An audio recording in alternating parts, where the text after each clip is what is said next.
I'll never forget the day my granddaughter's mother left her with me. She was just a baby, and I was in my mid-50s. I had thought that chapter of my life was over, but I was wrong. Her mother had left her with a note, saying she needed some time to figure her life out. I didn't hear from her for months, and I thought that was it. But then, the calls started coming. At first, they were sporadic, but over time, they became more frequent. She would call, asking for money, saying she was struggling to make ends meet. I would send her what I could, thinking that she was using it to better her life. I sent her $5,000 one month, $3,000 the next, and so on. I didn't keep track of the exact amount, but I knew it was a lot. Years went by, and my granddaughter grew up. She was a smart, kind, and beautiful young woman. I had raised her as my own, and I couldn't imagine my life without her. She would help me with chores, cook meals with me, and we would watch movies together. We were inseparable. But then, one day, her mother showed up at my doorstep. I hadn't seen her in years, and I was shocked by her sudden appearance. She looked different, more confident, and more determined. She walked into my house, looked around, and then turned to me with a smug expression. "I'm taking back my daughter and the $80,000 I sent you over the years." I'm still trying to process the words that came out of her mouth. I had given her my everything, and this is how she repays me? I felt a mix of emotions: anger, sadness, and betrayal. "You can't just take her away from me," I said, trying to keep my cool. "She's my granddaughter, and I've raised her as my own." "She's my daughter, and I have the right to take her back," she replied, her voice firm and cold. I knew I had to do something, but I didn't know what. I felt helpless and alone. I looked at my granddaughter, who was standing in the corner, looking scared and unsure. I knew I had to protect her, but I didn't know how. And that's when I remembered the letters. The letters her mother had written to me over the years, asking for money and saying she was struggling. I had kept them all, thinking they might come in handy one day. I knew I had to find a way to use them to my advantage, to prove that her mother wasn't as innocent as she seemed. But how? I knew I had to find a way to use the letters to my advantage, to prove that her mother wasn't as innocent as she seemed. I walked over to the bookshelf, where I kept a box filled with the letters, and started searching for them. My granddaughter's mother watched me, a mixture of curiosity and annoyance on her face. "What are you doing?" she asked, taking a step forward. "I'm just getting some proof," I replied, not looking up.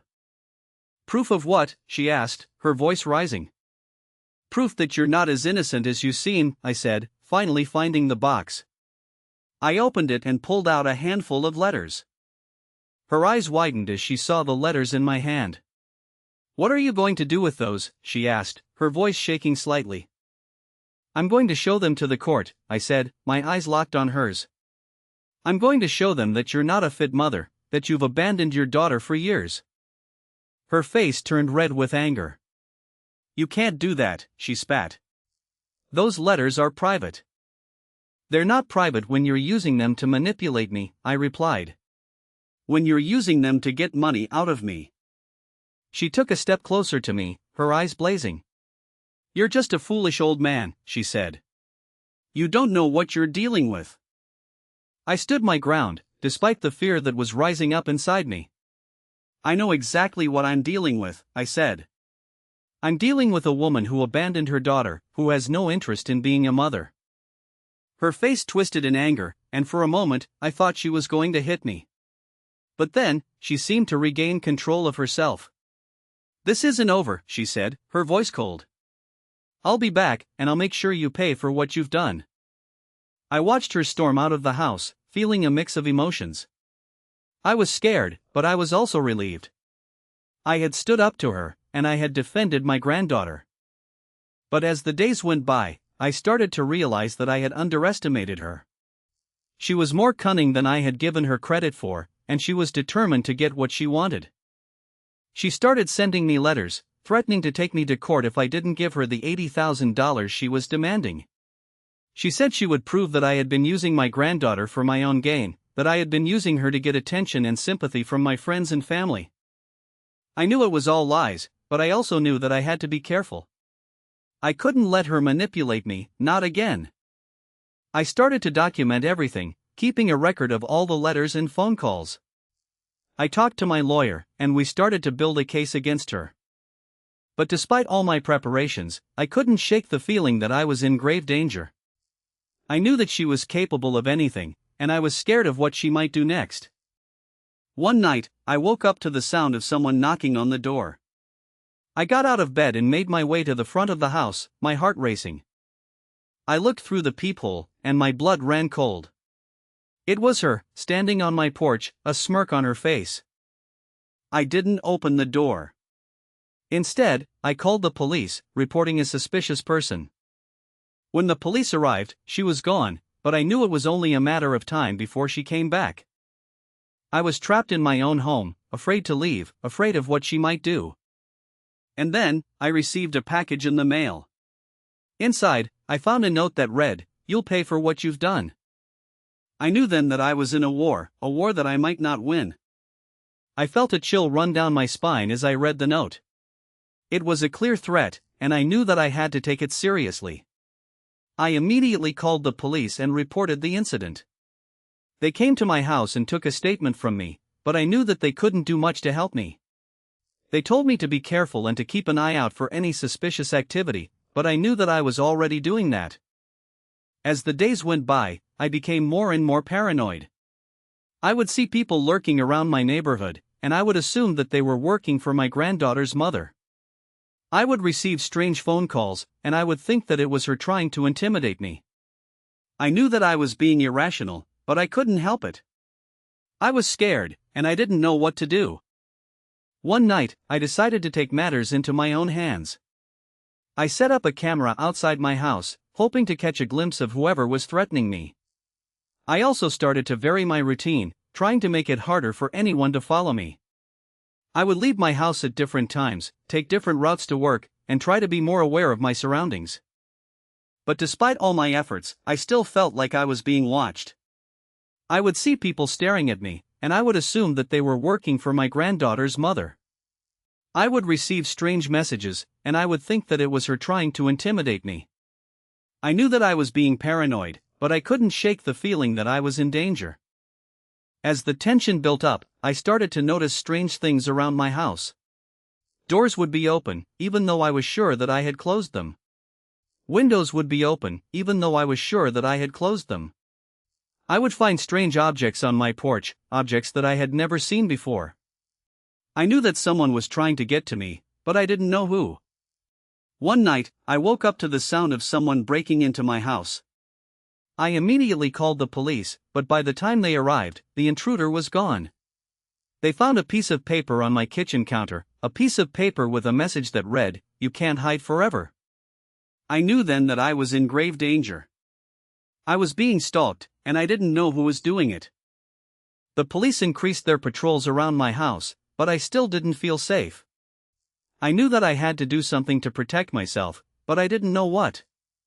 I started to carry a gun with me, hoping that it would deter anyone from attacking me. I also started to vary my routine even more, trying to make it harder for anyone to follow me. But despite all my efforts, I still felt like I was being watched. I would see people staring at me, and I would assume that they were working for my granddaughter's mother. I would receive strange messages, and I would think that it was her trying to intimidate me. I knew that I was being paranoid, but I couldn't shake the feeling that I was in danger. As the days went by, the tension built up. I was on edge, always looking over my shoulder, always waiting for something to happen. I knew that I couldn't keep living like this, but I didn't know what to do. I was trapped in a nightmare, and I didn't know how to wake up. And then, I received a phone call. It was a woman's voice, a voice that I recognized. "You'll never win," she said. "I'll always be one step ahead of you." I knew then that it was my granddaughter's mother, and I knew that I was in grave danger. I was being stalked, and I didn't know how to stop it. I tried to stay calm, but I couldn't. I was scared, and I didn't know what to do. I knew that I had to do something to protect myself, but I didn't know what. I was trapped in a nightmare, and I didn't know how to wake up. As I stood there, frozen in fear, I heard a knock on the door. It was a soft knock, a knock that was almost imperceptible. But I knew that it was her. I knew that she was standing outside my door, waiting for me to let her in. I didn't know what to do. I was trapped, and I didn't know how to escape. I stood there, frozen in fear, as the knock on the door seemed to echo through my entire body. I knew that I had to do something, but I didn't know what. I was trapped, and I didn't know how to escape.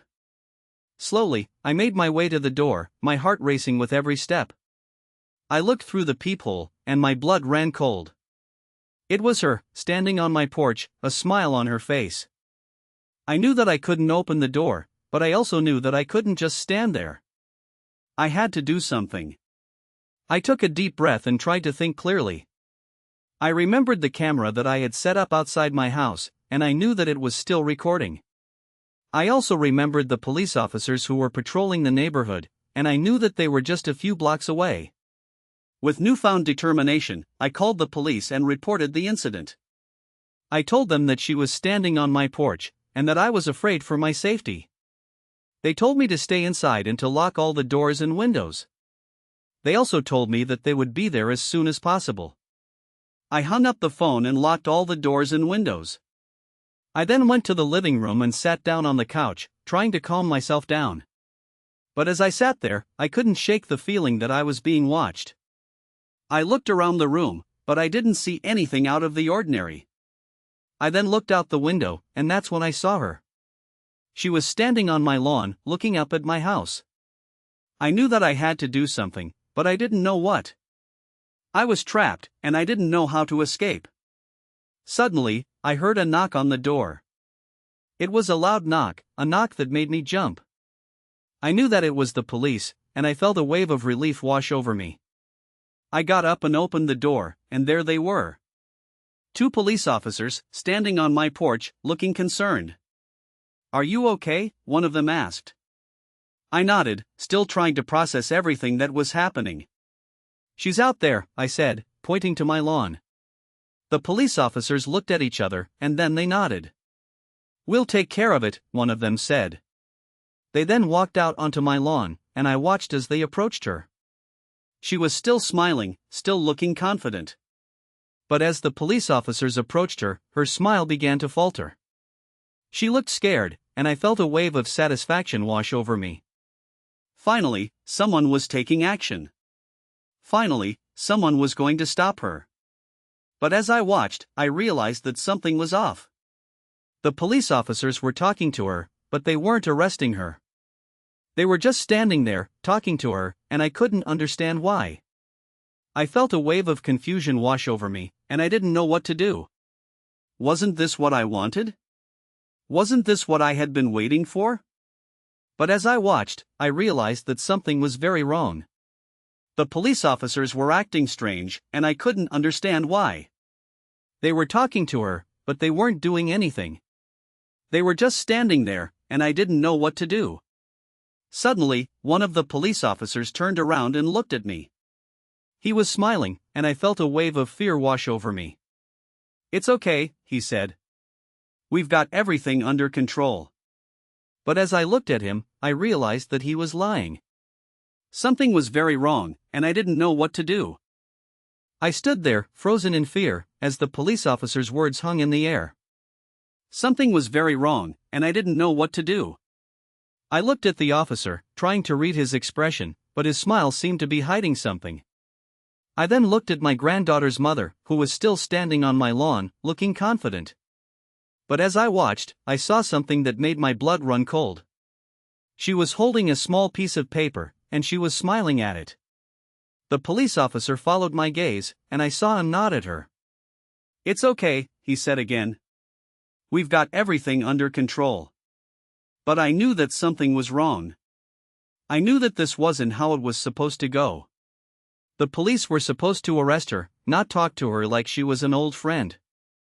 I felt a wave of anger wash over me, and I took a step forward. "What's going on?"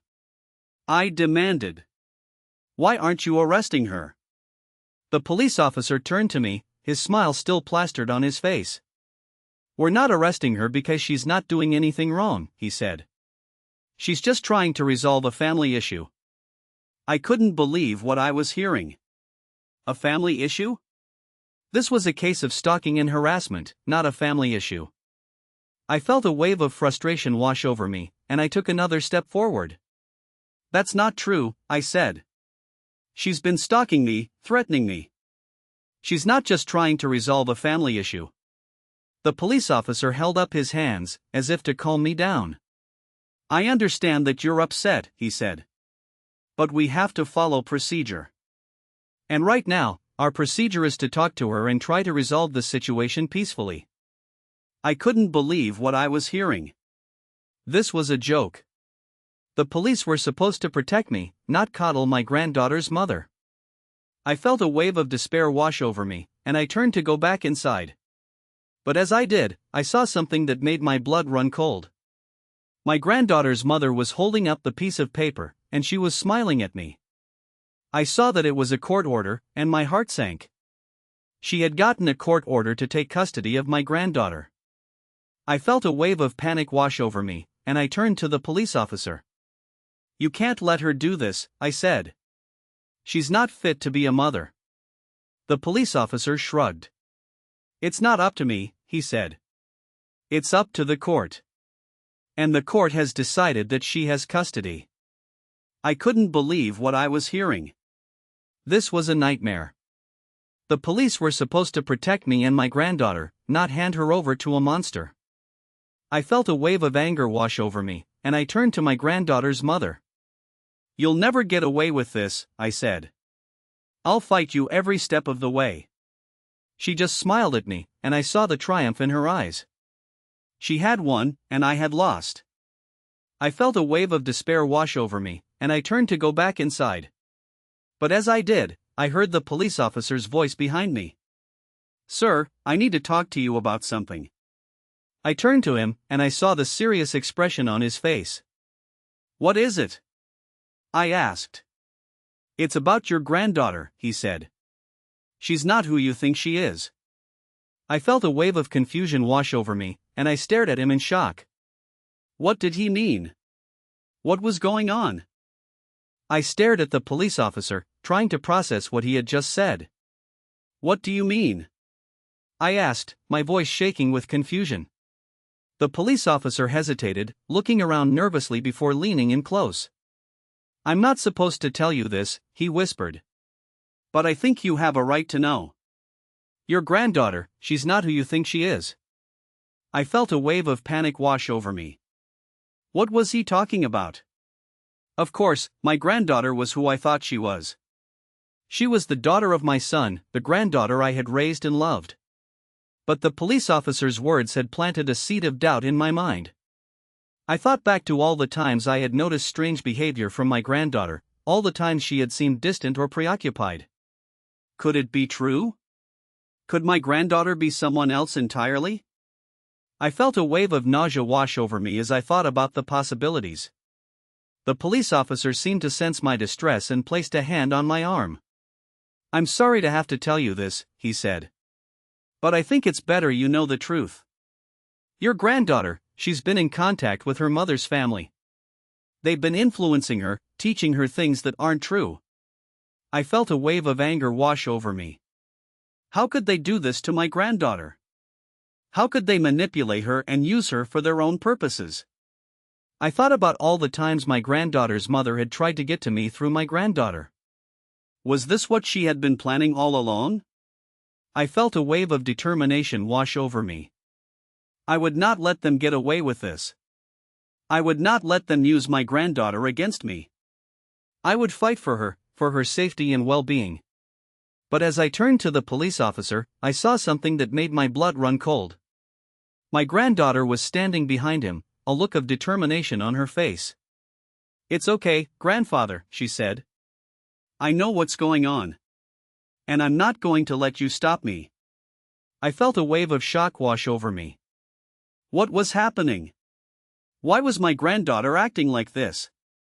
I tried to reach out to her, to reason with her, but she pushed me away. You don't understand, she said. You never understood. And with that, she turned and walked away, leaving me standing there in shock and confusion. I didn't know what to do. I didn't know how to react. All I could do was stand there, feeling helpless and scared. The police officer's words echoed in my mind.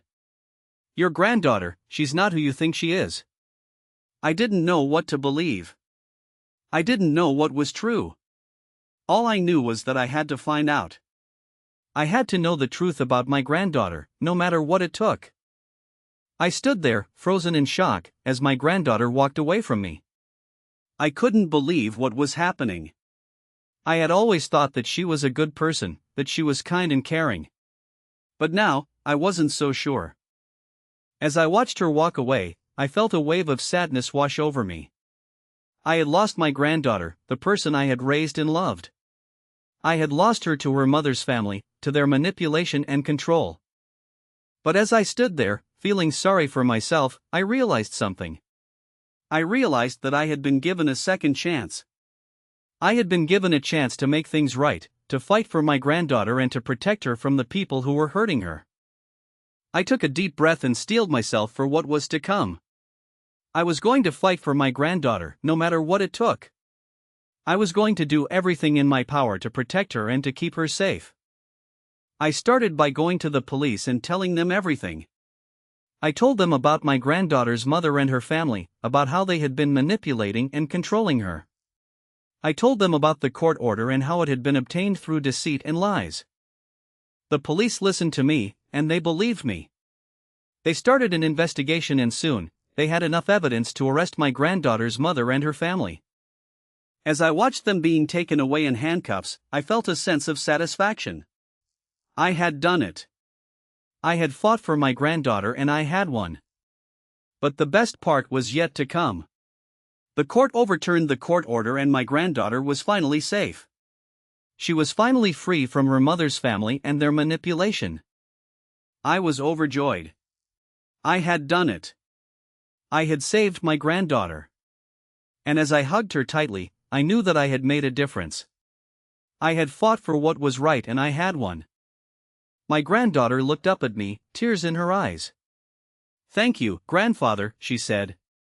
"Thank you for fighting for me." I smiled, feeling a sense of pride and satisfaction. "I'll always fight for you," I said. "I'll always be here for you, no matter what." And as we hugged each other tightly, I knew that everything was going to be okay. I had fought for my granddaughter and I had won. I had protected her and kept her safe. I had finally found peace and closure. I had finally found justice. As I looked back on everything that had happened, I realized that it had all been worth it. I had fought for my granddaughter and I had won. I had protected her and kept her safe. And as I smiled, feeling a sense of satisfaction and peace, I knew that I had finally found what I had been searching for all along. I had finally found justice and closure. I had finally found happiness. Epilogue. I sat on my porch, watching my granddaughter play in the yard. She was happy and carefree, laughing and smiling as she played with her friends. I smiled, feeling a sense of pride and satisfaction. I had done it. I had fought for my granddaughter and I had won. I had protected her and kept her safe. And as I watched her, I knew that I had finally found what I had been searching for all along. I had finally found peace and closure. I had finally found justice. And as I sat there, watching my granddaughter play, I knew that I was finally at peace. I had fought for what was right and I had won. I had finally found happiness.